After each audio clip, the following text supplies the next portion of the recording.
Hello once again. I'm here doing another tier list because for some reason I really enjoy doing them. So the last one I did was a little while ago, not too long ago. I ranked all the MCU movies and put them into tiers this time because in a couple of weeks the new Slipknot album's coming out, The End So Far, which for some reason is included in this tier list, but I can't rank it because we've only heard 3 songs from it. So I thought it'd be fitting to do a tier list of all of their albums too. I did think of possibly doing a really long one, ranking all of their songs. I can still do that if people want me to, but for now I feel like I'm just going to do the studio albums. So we're ignoring this one right here because it's not out yet, so we cannot even really talk about it. So let's start from the beginning. The demo, Mate, Feed, Kill, Repeat. So this was before Corey Taylor had entered the band. Their last vocalist, Anders Kolsevny, was handling the vocals on this. And honestly, some people like to hold it in high regard. It's not very good. It lacks what the band would later become with the inclusion of various other members, including Corey Taylor. So you've got versions of songs that would later be improved on not only the first 2 albums, but I think later albums too, they take elements from some of the songs from this first album and improve on them. Songs such as Gently are greatly improved as well, which landed later up on Iowa, as many of you know. So honestly, I'd probably say this is their worst project. A lot of people don't really count it in the discography because it's not really one of their studio albums. It's more of a demo, but I'm gonna put it in the D. It's nice to listen to if you're curious, but the production sucks because there's not a lot of money behind it. It wasn't pushed by a major label, and all the right people weren't in place yet. So moving on to the debut, this album is just, I don't know. It's one of those albums that hasn't aged as well as it probably could have, especially with some of the rapping that's on some of these tracks. It has a little bit more of a nu metal edge than a lot of their other albums do. But that being said, there are still tons and tons of great songs on this album. I feel like it has one of the greatest first few track runs of any album. You've got the intro track leading into Sick, then you have Eyeless, Wait and Bleed, Surfacing, Spit It Out. And despite what you think of a couple of songs after that, you've got tons of other highlights such as No Life, despite the rapping on there. You've got Liberate, which is another great song. Scissors, which is one of my favourites, which is completely underrated. Basically just sounds like 9 people going completely insane for 8.5 minutes. I love this album, even though there's a few tracks on there that aren't particularly memorable that you could probably cut out. There's also multiple versions of this album too, which make it hard to kind of place, because you've got the original one, you've got, I think, the 10th anniversary one, which not only adds a couple of extra tracks onto it, you also get a new skit and the song Purity, which was previously taken off of the album for copyright reasons. So the version I've got on my phone, I think, is the 10th anniversary with the bonus tracks and the revised track list and Purity added. So with that stuff included, I can safely put it in the A tier because I think it's an incredibly solid and great album and an amazing debut. So moving on to Iowa, if you know me, you know S tier right away because it's my favourite album of all time. There's no doubt about it. Originally it wasn't, there was a couple of albums ahead of it, but I never get sick of listening to songs off of this album. Every single song to me on this album is pure fucking gold. From People Equal Shit all the way up to Iowa. My only complaint about this album is that the final track, Iowa, being 15 minutes long, probably didn't have business being that long. It does sort of meander at points, building atmosphere, but the atmosphere building is still pretty effective, where you could probably cut 5 minutes out of this song and it would be a little bit more digestible. But that's really the only complaint I have about this album, because from the vocals to everyone doing their parts on this album, it's just everything they did on the first album, but more. Minus the rapping and slightly more awkward turntable moments, they doubled down. It's heavier, it's darker, The vocals are more aggressive and more in your face and more guttural than they'd ever been previously, and I think it is one of the most enjoyably demented things I've ever listened to in my life. Some other highlights on this album for me are obviously the Heretic Anthem. My Plague is great too. Metabolic is one that a lot of people don't really talk about, but the scream in the middle of that song and the killing me at the end, that's phenomenal in my eyes.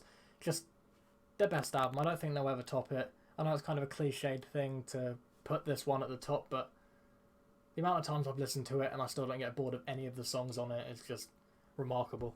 So moving on to Volume 3. This is one that kind of turned people off initially when it first came out, I heard. Obviously, I don't know, I was 4.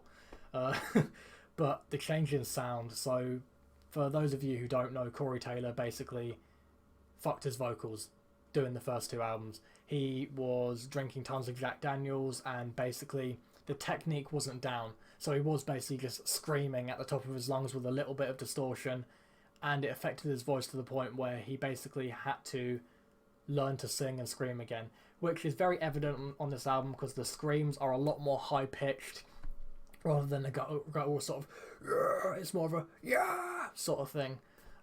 So with that being said, I do like the vocal approach on this album. It's different.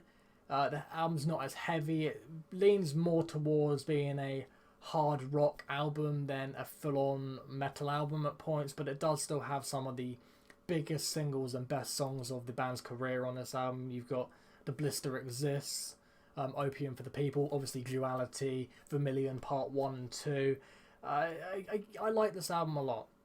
I don't love it as much as the other ones. I feel like it sort of ends a little bit weaker than probably it should. There's a couple of tracks here or there that I'm not a massive fan of. Welcome's a little bit forgettable.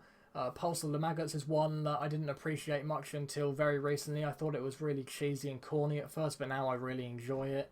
What other songs on here are there? Scream, the bonus track, that's kind of, it's alright, you know.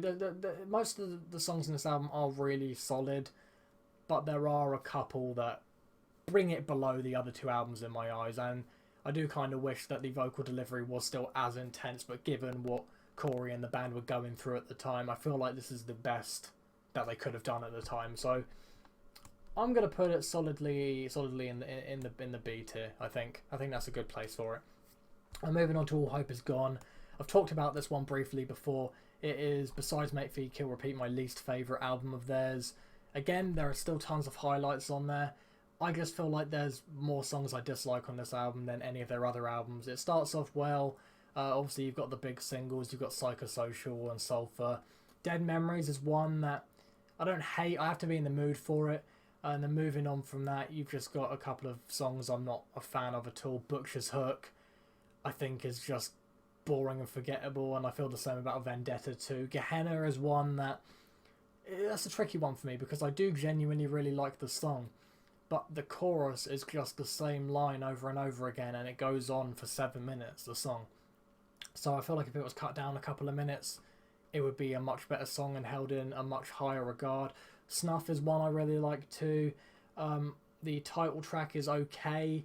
Wherein Lies Continue has moments that I like. The bonus tracks, the Vermilion remix is kind of pointless, but Child of Burning Time, I don't like. And Till We Die, I don't particularly like either. So, all in all, I like about half of this album, but I don't like all of it, you know, and it was another change in pace. Every album the band semi-reinvents themselves.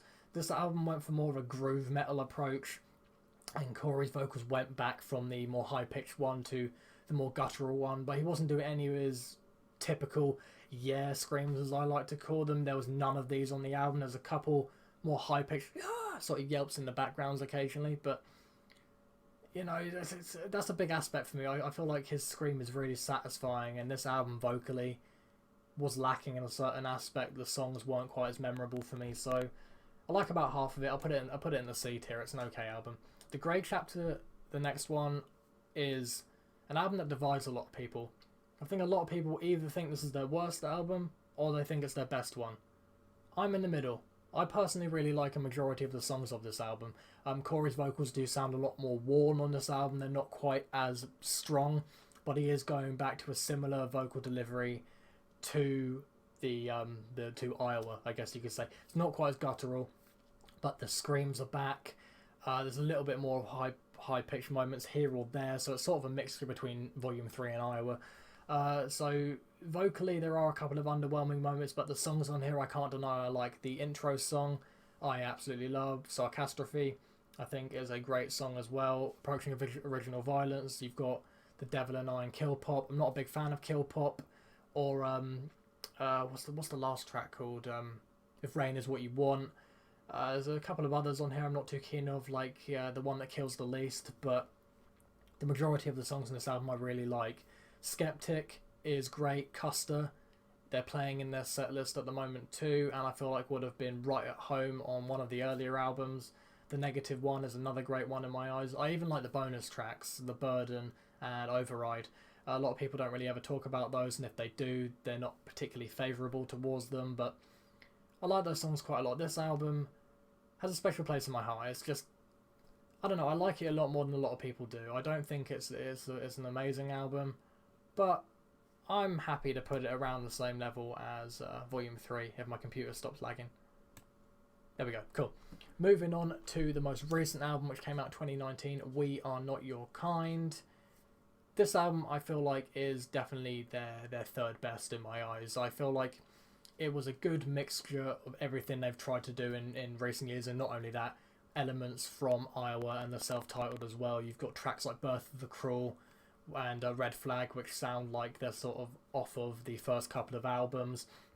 You've also got great singles in Unsainted and Nero Forte, and then you've got the heaviest song they've done in recent memory, Solway Firth, which is easily one of my favourite songs the band's ever done. There's a couple of moments that don't quite work for me. The song My Pain, being about 7 minutes long, is an experimental moment that backfired in my eyes.